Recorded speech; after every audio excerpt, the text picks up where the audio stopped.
urubyiruko rwinshi rwiganjemo ingimbi n'abangavu bacyumva inkuru ko akarere ka Gisagara na Kahuye bafatanyije na Cycling Club for All yihuye bateguye gahunda yo gushaka abana bafite impano mu mukino w'amagare bitabiriye kwiyandikisha ku bwinshi.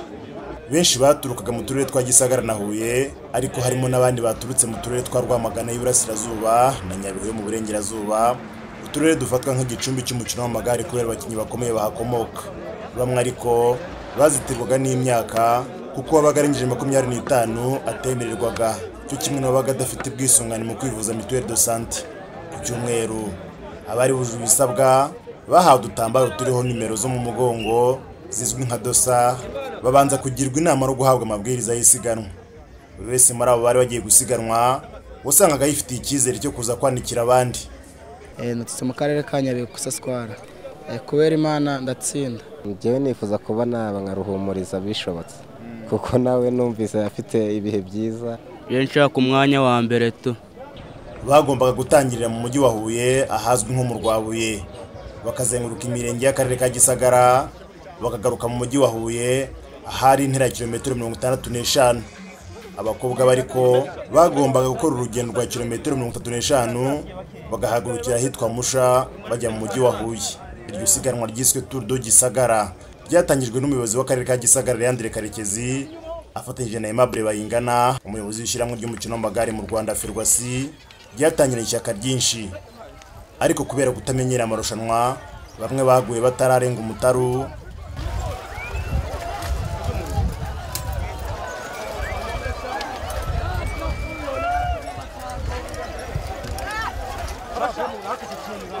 Bake mu baguye babasha gukomeza, abandi amahirwe yabo arangiriraho. Bitewe nuko buri wese yirwanagaho ku giti cye kuko batakiniraga mu makipe, ab'inkwakuzi batangiye kwigaragaza hakiri kare. Kuri kaminuza, Mukoni, Tumbarango, bamwe batangiye gutakara cyane, abandi gare bari majije amaguru.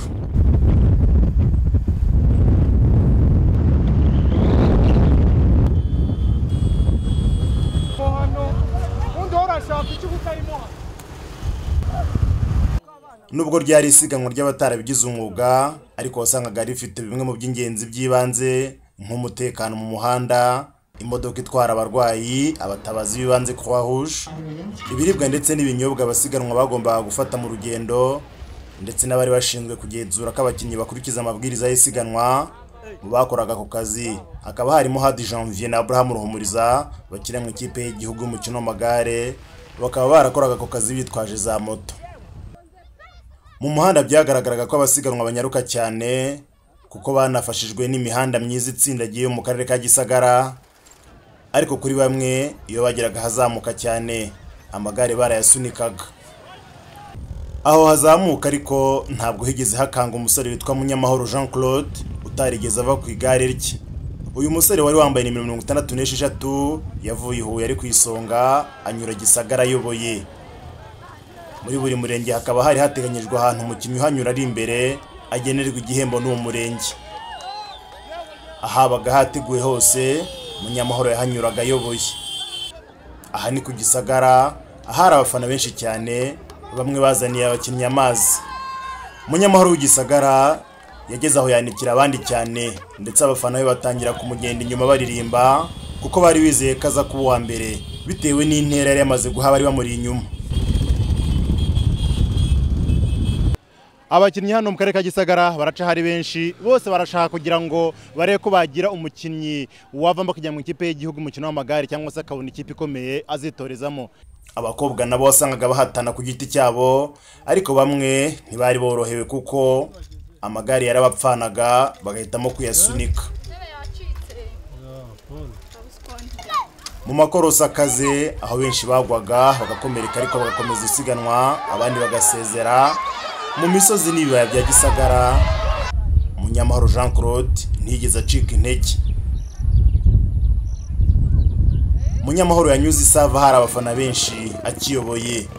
Bamwe mu baturage baho babonye uburyo avuga uti gare bafata icyemezo cyo kuzatoza abana babo uyu mukino.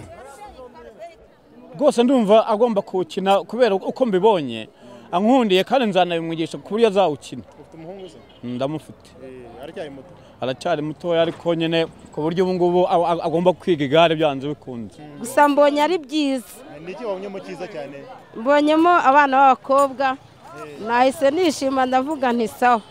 Nanjye nubwo nta mukobwa mfite ariko umwana wanjye nzajya mutoza umupira mutoza amakorosi. Mu isiganwa ry'amagare ry'ababigize umwuga aho bakinira mu makipe bimenyerewe ko wayoboye abandi isiganwa rigitangira agera hagati akazibukira. Muri Tour du Gisagara aho buri wese yirwanagaho Munyamahoro yakomeje kunyonga ubudakuraho kugeza asesekaye mu karere ka Huye ahitwa ku Mbera byombi arangije kilometero 65 mu masaha 2 iminota 30 n'amasegonda 2 asigaho Twizeyimana Mathieu wayo wa kabiri iminota 2 n'amasegonda 27. Munyamahoro y'imyaka 25 usanzwe akora akazi ko gutwara abagenzi ku igare ntizeraga ko yaba uwa mbere, ariko ahanini ngo intsinzi yikesha inama za Abraham Ruhumuriza ufatwa nk'ikitegererezo mu mukino w'amagare mu karere ka Huye. Ntago nabitekerezaga ko bishobora kuba, ariko nanone nihaga icyizere kuko numvaga mfite imbaraga. Nabwo mwabonye ntangira mu Rwabuye nterera ndi imbere nataka.